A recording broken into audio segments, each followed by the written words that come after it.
قل هذه سبيلي أدعو إلى الله على بصيرة أنا ومن اتبعني وسبحان الله وما أنا من المشركين.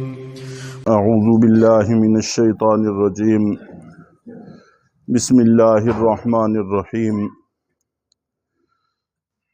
کل کے درس میں عرض کیا تھا کہ مسلمانوں کو حکم ہے کہ جنگی تیاری کرتے رہیں، اس میں کوتاہی سے کام نہ لیں. کوتاہی کرنا گناہ ہے، جرم ہے، اور ایک عرصے سے امت مسلمہ اس حوالے سے کوتاہی کا شکار رہی ہے. لیکن یہاں پر جنگی سامان لے لینے کے باوجود کامیابی کا کوئی وعدہ ذکر نہیں کیا گیا. یہ اطمینان قلبی کے لیے بھی ہے اور دشمن پر رعب ڈالنے کے لیے بھی ہے. کامیابی قوت ایمانی سے اور اللہ کی مدد سے حاصل ہوتی ہے، اور قوت ایمانی جب مسلمان اپنے اندر پیدا کر لیتے ہیں تو پھر اللہ رب العزت کی طرف سے مدد بھی آ جاتی ہے. چنانچہ امت مسلمہ میں ایسے واقعات کی کوئی کمی نہیں ہے. امام طبرانی رحمہ اللہ تعالیٰ نے قرن اول کے حوالے سے بڑی تفصیل سے اس پر گفتگو کی ہے. صحابہ کرام کی زندگیاں ایسے واقعات سے لبریز ہیں کہ بظاہر کامیابی کا کوئی ذریعہ سمجھ میں نہیں آتا تھا، لیکن اللہ کی مدد سے اور قوت ایمانی سے اللہ تعالیٰ نے زبردست فتح عطا فرمائی. مصر کے میدانوں میں جنگیں جاری تھیں. ایک قلعہ جس کی دیواریں بہت اونچی اور بڑی مضبوط تھیں، اس کے فتح کی کوئی صورت، کوئی سبیل نہیں بن رہی تھی. تو حضرت زبیر ابن عوام رضی اللہ تعالی عنہ نے کہا کہ مجھے کسی ٹوکرے میں ڈال کر اس دیوار کے اوپر سے کسی طرح اندر پھینک دو تو میں دروازہ کھول دوں گا. لیکن باقی ساتھیوں کو اس پر شرح صدر نہیں تھا. ان کے اصرار پر ایسا ہی کیا گیا. ایک تو اتنی اونچی دیوار سے ایک شخص کو پھینکا جائے تو اتنی اونچی پھینکے جانے کا اپنا ہی خوف اتنا ہوتا ہے کہ آدمی کچھ کر نہیں سکتا. پھر اندر گرنے میں چوٹ کے بھی بڑے خدشات ہوتے ہیں. لیکن یہ وہ لوگ تھے کہ قوت ایمانی اللہ نے ایسی عطا فرمائی تھی کہ اس طرح کا کوئی خدشہ ان کے دل میں نہیں تھا. چنانچہ ان کو پھینکا گیا اور انہوں نے اندر جا کر نعرہ تکبیر کی گونجوں سے ایسا حملہ کیا اور اتنے پھرتیلے طریقے سے حملہ کیا کہ دشمن نے یہ سمجھا کہ شاید پورے کا پورا لشکر اندر آ گیا. از خود خوف اور ہراس میں اپنی جان بچانے کے لیے بھاگ کر دروازوں کو کھول دیا تاکہ باہر نکل کر ہم جان بچا سکیں. اور باہر لشکر اسلام موجود تھا. تو یوں دیکھتے ہی دیکھتے اللہ رب العزت نے اس قلعے کی فتح عطا فرما دی. تو قوت ایمانی جب اندر ہوتی ہے تو اللہ کی مدد شامل حال ہوتی ہے. پھر اسلحے کا سامان اتنا نہ بھی ہو پھر بھی اللہ تعالیٰ کامیابی عطا فرما دیتے ہیں. اس وقت بدقسمتی ہماری یہی ہے کہ اسلحہ بھی نہیں ہے اور قوت ایمانی سے بھی محروم ہے، جس کی وجہ سے نقصان در نقصان اٹھاتے چلے جا رہے ہیں. اسی طرح جس وقت مسیلمہ کذاب کے خلاف جنگ ہو رہی تھی تو ایک تو اس کا لشکر 60,000 پر مشتمل تھا اور صحابہ کرام بمشکل 12,000 کے قریب تھے. اور مسیلمہ کذاب کا قبیلہ بھی بڑا جنگجو قبیلہ تصور کیا جاتا تھا. اس کے باوجود 30,000 لاشیں چھوڑ کر ایک 4 دیواری والے باغ میں جا کر باقی 30,000 نے پناہ لی. اور اس دیوار کے اندر گھسنا بھی خاصا مشکل تھا. تو ایک صحابی جن کے بھائی کو مسیلمہ کذاب نے بڑے ظلم سے شہید کیا تھا، انہوں نے کہا کہ مجھے اس دیوار کے اندر کسی طرح سے پھینک دو تو میں دروازہ کھول دوں گا.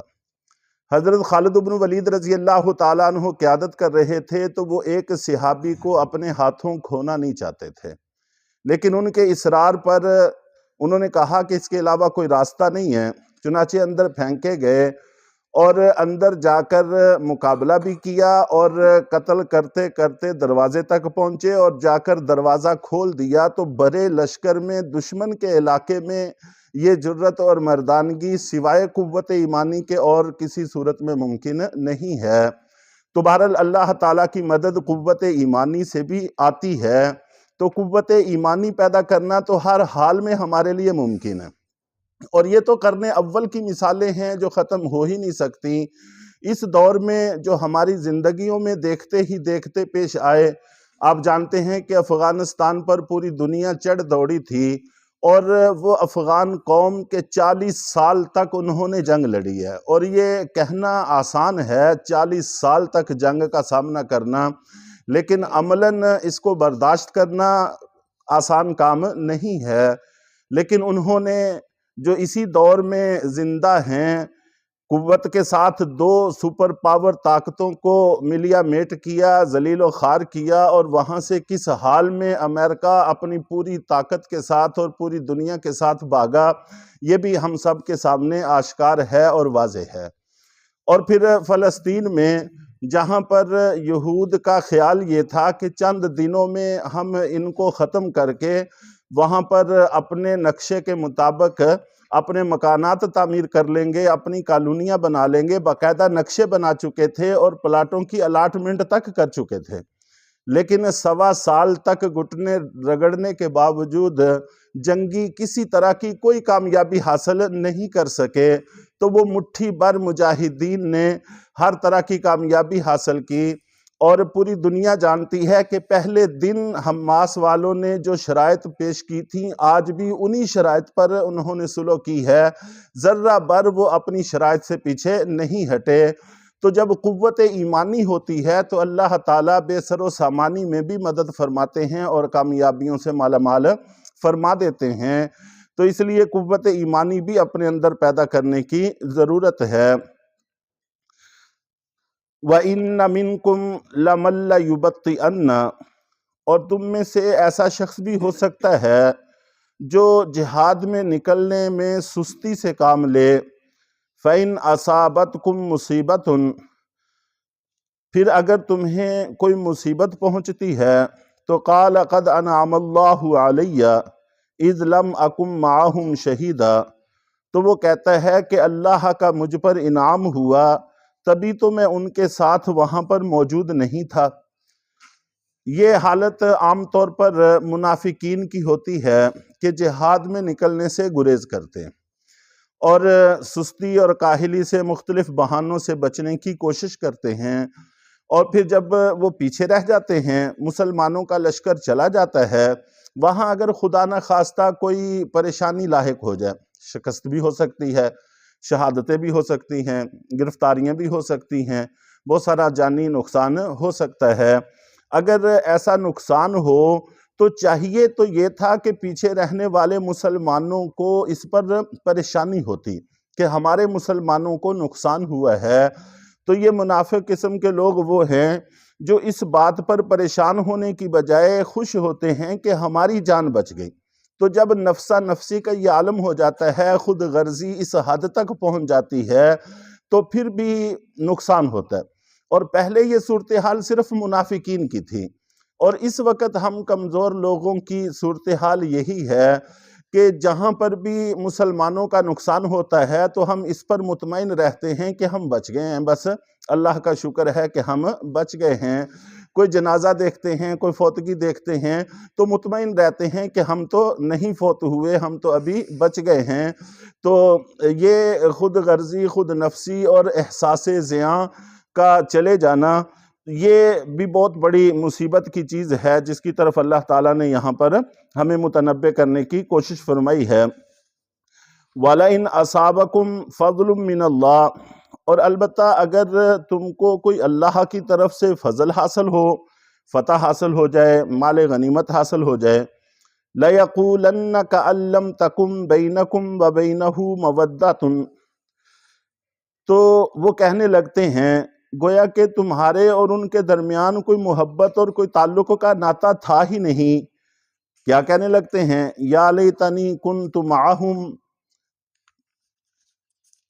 کہ اے افسوس کہ میں بھی ان کے ساتھ ہوتا، فافوز فوزا عظیما، تو میں بھی بڑی کامیابی کے ساتھ کامیاب ہو جاتا۔ تو یہاں پر بھی مسلمانوں کی فتح سے خوش ہونے کی بجائے اپنے نقصان پر پریشان ہو رہا ہے، تو ظاہر ہے کہ یہ بھی اچھی بات نہیں ہے۔ تو جہاں پر مسلمانوں کی کامیابی پر خوش ہونا چاہیے، ان کے نقصان پر پریشان ہونا چاہیے، یہ اس کو اس چیز سے کوئی غرض نہیں کہ ان کا نقصان ہوا ہے یا ان کو کامیابی حاصل ہوئی ہے، یہ صرف اپنے بچاؤ اور اپنے نقصان پر خوش اور پریشان ہو رہا ہے۔ تو یہ بھی صورتحال ٹھیک نہیں ہے۔ جبکہ قرن اول کے حوالہ سے مفسرین نے بات یہ لکھی ہے کہ جس وقت جنگوں کے بعد قیدیوں کا تبادلہ ہوا کرتا تھا، تو جو مسلمانوں کی قید میں سے قیدی چھوڑے جاتے تھے کافر، ان میں سے بہت سارے مسلمان ہو جاتے تھے، جو مسلمانوں کے ساتھ ہی پھر رہتے تھے، مسلمانوں کے رویے سے، ان کی ہمدردی سے، ان کی خیرخواہی سے مطمئن ہو جاتے تھے۔ تو صحابہ کرام اور پہلی صدیوں کے لوگ اتنے خوش ہوتے تھے کہ جس پر اس سے زیادہ خوشی کسی اور کام پر ان کو نہیں ہوتی تھی، اس کو سینے سے لگاتے تھے، جگہ دیتے تھے اور بڑی خوشیوں کا اظہار کیا جاتا تھا۔ اور اگر خدا نخواستہ کوئی منافق قسم کا آدمی جو ان کی قید میں سے چھوٹ کر ان کے ساتھ رہ پڑتا، تو اس پر اتنے پریشان ہوتے تھے کہ جس کی کوئی حد نہیں ہے۔ تو یہ کیفیت ہونی چاہیے تھی، اور یہاں پر اس وقت یہ کیفیت نہیں رہی۔ کتنے ہی لوگ ہیں کہ جو مرزئی ہو جاتے ہیں، عیسائیت قبول کر لیتے ہیں، دوسرے مذاہب میں چلے جاتے ہیں، باقی امت مسلمہ کو اس کا ذرہ بھر کوئی احساس نہیں ہوتا، کوئی پریشانی محسوس نہیں کی جاتی۔ تو اسی کا یہاں پر تذکرہ ہے کہ ایسا نہیں ہونا چاہیے۔ ایک آدمی کے بھی اپنے مذہب سے نکل جانے پر پوری امت مسلمہ کو تڑپ کے رہ جانا چاہیے اور پریشان ہو جانا چاہیے، جبکہ یہ کیفیت نہیں رہی۔ تو اللہ تعالیٰ سے معافی مانگنی چاہیے اور اپنے ایمان کی قوت کو بڑھانے کی کوشش کرنی چاہیے۔ اللہ تعالیٰ عمل کی توفیق عطا فرمائے۔